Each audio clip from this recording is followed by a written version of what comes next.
Kita punya resin ni sebenarnya duduk dalam bekas. Kalau dia datang dalam bentuk gini. Ya. Okey, untuk resin Cik Gila cerita sikit cara penjagaan dia.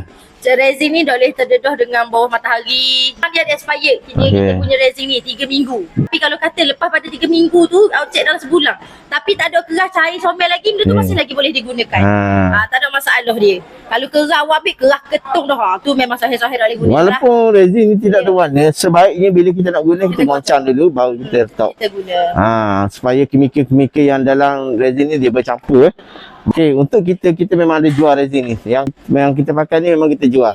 Boleh pergi ke kita punya showcase. Pergi kat profile showcase. Kalau nak lebih detail, boleh pergi ke Beg Biru kalau nak tanya apa-apa. Mungkin ada nak buat produk lain, nak pakai resin lain, nak tanya brand. Semua resin yang kita ada ni ada sertifikat dia. Kita tak pakai hentam kromo saja resin Sebab kita buat sebenarnya book yang lagi besar. Yang ni sekadar kita untuk kelas saja.